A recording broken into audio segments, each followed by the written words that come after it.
Pleasant good day and welcome to Old Talk. Now, recently, an article catch my eye. TTPS gives some home invasion tips. The report is by TV6 Nicole Romani, where she interviews the media ambassador for the TTPS, Mr. Ansel Ford. Let me hear what they had to say. Media ambassador for the police service, Sergeant Ansel Ford, says if you can reduce your vulnerability, you lessen the chance of becoming a victim.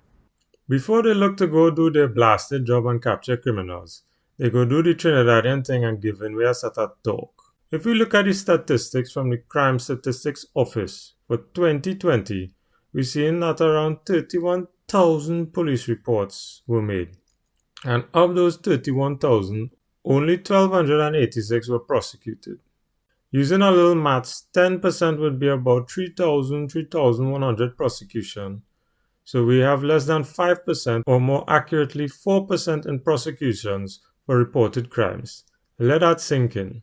The video continues. He says an important acronym to remember is ARREST, which stands for Assess, Restructure, Rehearse, Evaluate, Surrender Valuables, and Teach.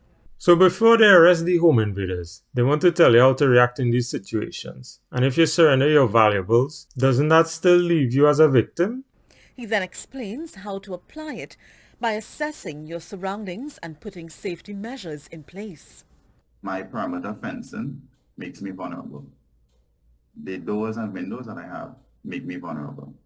The lighting conditions in and around my house, whether particularly at night, makes me vulnerable. Do I have burglar proof? Yes or no? In terms of landscaping, is there overgrown grass or, let us say, trees that allow persons to conceal themselves within proximity to my home? So what you go do if you're poor? People barely making it and often cannot afford burglar proofing. If you're not living in a gated community, crapo smoke your pipe. He mentions people living near rivers and recounts a personal experience in Santa Cruz of bandits walking along the riverbank to gain access to his home. He suggests having more lights around your property, the installation of alarm systems, and keeping emergency numbers close at hand. Even then, if a bandit crew make up their mind to target you in your house, lighting not really gonna stop them? The next part is what real vex people. Sergeant Ford further states that while protecting yourself, you should still act within the law.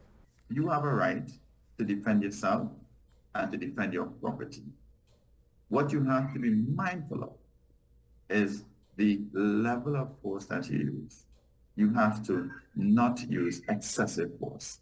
If the force that is required or the force that you use was that what was required to stop the perpetrator, to stop what was happening, and upon achieving that, you stop the use of force, you would be more likely than not justified in defending yourself, defending your loved one, or defending your property. So what do you rascal you're telling me here? The bandit who leave them home to come in mine could break the law, but when I defended myself in my own home against them, I can't use excessive force? They didn't care about the law when they break in my house? See the chippiness? So what gonna happen if they break in a police house? Ain't you shooting them dead for fear of losing your life? It seems the law is only here to protect the criminals, Mr. Man. If you take God out of your thoughts to come in my house, I'm gonna send you to him so he could explain to you why it was wrong. These people not making no sense and just encourage criminals at the expense of the average people. The people who making these laws have personal security and police escorts.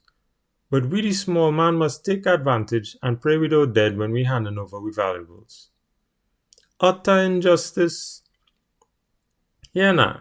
When the British people decided to come together and make common law, which our laws are based on, there's a law that says you have the ability to protect your castle.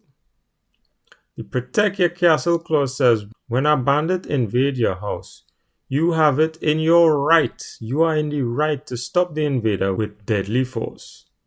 The law not making no sense and only contributing to the problems in the nation. However, he advises that instead of fighting, it is better not to resist. Sergeant Ford says community groups can also be helpful.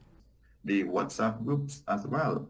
It is very effective within the community setting because you have easy communication. It is somewhat instant, and based on that, you can get the desired response to help to stop something that may have started. Hold on there, big man. Let me WhatsApp my neighbors day before you terrorize, rape, and steal from my family. These people not serious? When a crime is being committed, you have no time to WhatsApp anybody. By the time you realize what's going on, you're already halfway through being abused by some home invader. The laws in Trinidad and Tobago make no sense.